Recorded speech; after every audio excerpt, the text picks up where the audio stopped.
c'est l'Union africaine qui prend aussi une position qui estime qu'il est inacceptable que les pays membres de l'AES se retirent bien sûr de la CEDEAO. Vous, en tant qu'acteur de la société civile, comment vous percevez bien sûr la position de l'Union africaine?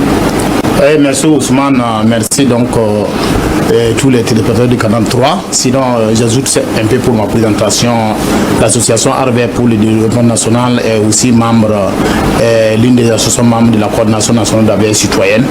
Donc voilà, je voulais juste compléter et nous sommes là pour représenter l'AVS citoyenne, nos associations. Voilà, donc c'est un sujet si passionnant tel que vous l'avez donc signifié, parce que c'est un sujet d'actualité et qui intéresse beaucoup donc de Burkinabé, beaucoup donc des populations donc de la zone AES, et parce que ce sont des populations qui ont tant souffert. Et si aujourd'hui l'Union africaine, et je disais avec la CEDEAO qui c'est une et puis sa grande sœur, parce qu'ils ont eu les mêmes visions, ils ont eu les mêmes façons de voir les choses, mais qui ne voulaient pas, depuis donc les indépendances, et leur contribution pour effectivement pour que l'Afrique soit réellement pour les Africains, nous n'avons pas encore vu ça. Et parce que donc, malgré leur existence, nous avons vu beaucoup de choses qui sont passées en Afrique, qui ont fait reculer l'Afrique. Et donc aujourd'hui, je pense qu'il n'a à se poser la question, pourquoi on est arrivé à ce point-là? Pourquoi aujourd'hui, nous, les pays, nos trois pays, le Burkina Faso et le Niger et donc le Mali, on refuse aujourd'hui donc de quitter la CEDEAO, et puis c'est en ce moment-là que, comme ils essaient de critiquer, la question qui devait se poser, pourquoi on est arrivé à là? Parce que nos associations, nos organisations à l'échelle de l'Afrique, la CEDEAO comme l'Union africaine, devraient être des associations qui doivent contribuer au bonheur de leur population. Voilà. Donc, mais pendant les indépendances, nous, en tant qu'observateurs, nous n'avons pas vu significativement quel a été leur apport au bien-être donc des Africains. Et donc, en plus de cela, je pense que les peuples ont le droit de l'autodétermination. Et ce n'est pas une quelconque organisation qui va venir, en tout cas, et nous faire bafouer nos domaines de souveraineté, pas bafouer plutôt nos domaines de souveraineté, car pour des décisions qui doivent apporter, en tout cas, le bien-être de nos populations, qui doivent apporter, donc, consolider notre existence pour affirmer notre souveraineté et notre intégrité. Si aujourd'hui, effectivement, l'Union africaine donc dit que critique et fait une réaction, mais je pense que c'est le droit de nos trois pays, et parce que quand on entre dans l'Union africaine, je ne pense pas que c'est l'Union africaine, on a forcé le Burkina ou le Mali d'intégrer. Mais si on ne trouve pas non plus aujourd'hui notre compte, mais je pense qu'il est tout à fait normal que nous essayons de trouver des vagues moyens, et surtout que nous sommes à l'époque, dans nos trois pays, l'époque de vérité, l'époque où les dirigeants parlent sans tabou, l'époque où les dirigeants disent tout ce que les peuples de l'AES n'ont jamais entendu. Et donc aujourd'hui, c'est une fierté de nous de voir donc cela, et je pense que plus loin les jours à venir, les mois à venir, nous ne dirons pas le contraire, parce que même si aujourd'hui c'est même par référendum, mais tous nos peuples vont ratifier la sortie de ces institutions moribondes qui n'ont pas servi, et j'allais dire des institutions qui ont plus servi donc l'impérialisme. Et donc je pense que la réaction, c'est une réaction tardive, il fallait donc s'y prendre pour qu'on n'en arrive pas là.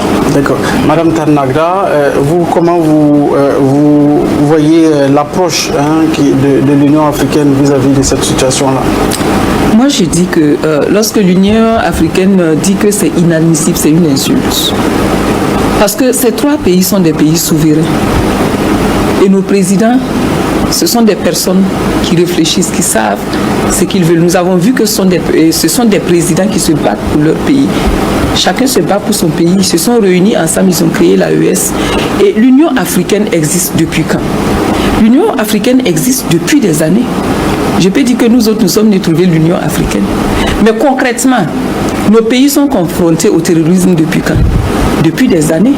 Que le Mali est confronté au terrorisme. Le Burkina Faso est confronté au terrorisme plus de 10 ans maintenant. Près de 10 ans. Et le Niger aussi. Quelle est la réaction de l'Union africaine? Qu'est-ce que l'Union africaine a fait pour ces trois pays-là, pour aujourd'hui nous dire que c'est inacceptable? C'est comme si nous étions des marionnettes il faut nous manipuler comme on veut. Nous ne sommes plus à cette ère-là, nous avons dépassé ce moment-là. Nos pays sont des pays souverains. Les peuples de l'AES ont décidé de prendre en main leur destinée. Ils sont libres. Et si cette organisation, comme mon prédécesseur l'a dit, nous ne voyons pas d'impact, nous ne voyons rien. Ils n'ont rien fait. Nous sommes confrontés au terrorisme. Ils ne nous ont jamais donné une arme pour combattre le terrorisme.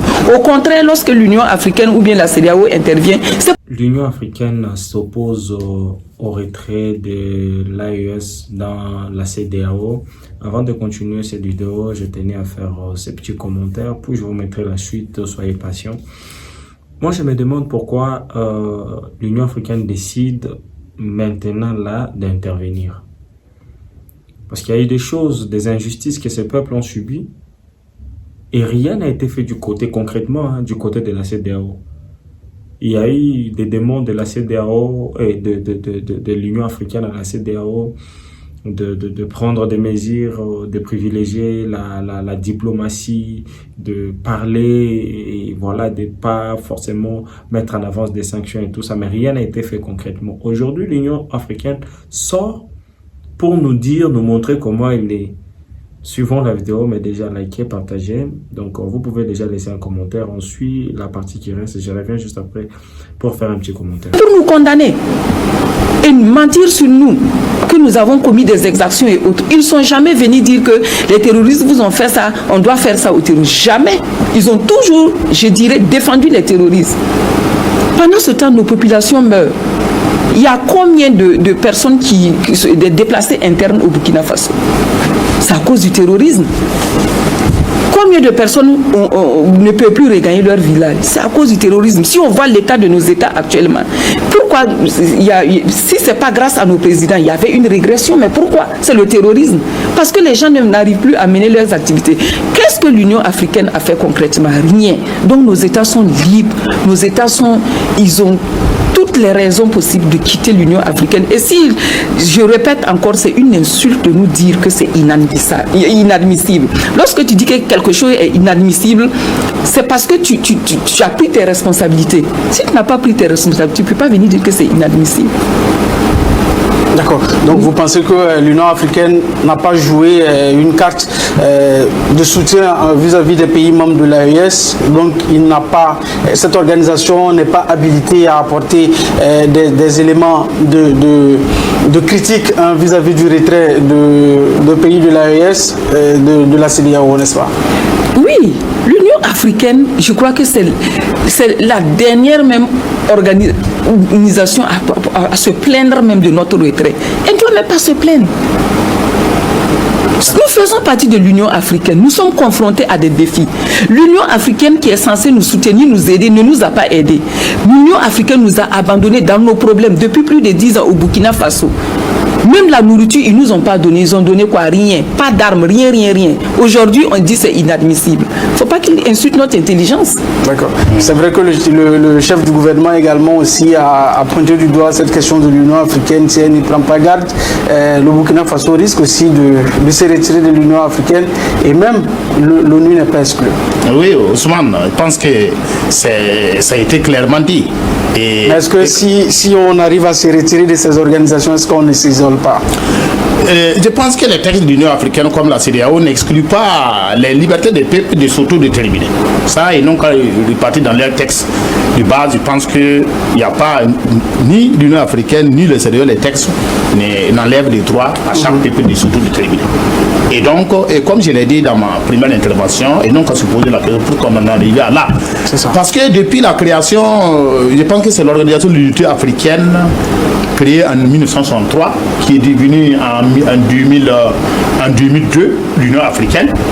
Donc ça veut dire qu'ils existaient là depuis donc des décennies. Et pendant ces décennies, tant d'événements se sont produits en Afrique, mais qu'on ne peut vu effectivement leur contribution.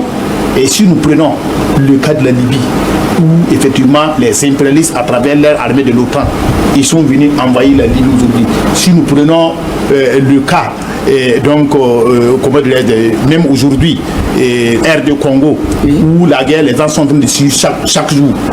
Les soldats sont là, ils ne disent rien. Revenons à notre cas. Quand la série... Dites-moi si vous avez apprécié cette émission. On est arrivé à la fin.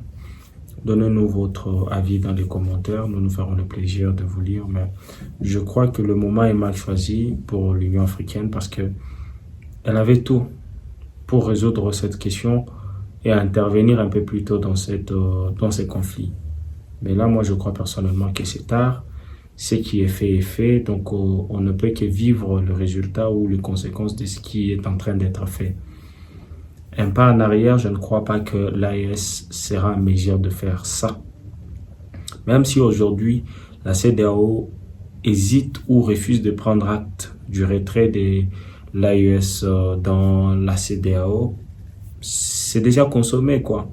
Parce que je ne vois pas ces trois présidents revenir en arrière, revenir sur leur décision pour dire que nous allons réintégrer la CEDEAO. Pure folie. Donc, dites-nous ce que vous en pensez dans l'espace commentaire. Likez, partagez au maximum. Moi, je vous dis à très très bientôt pour de nouvelles informations.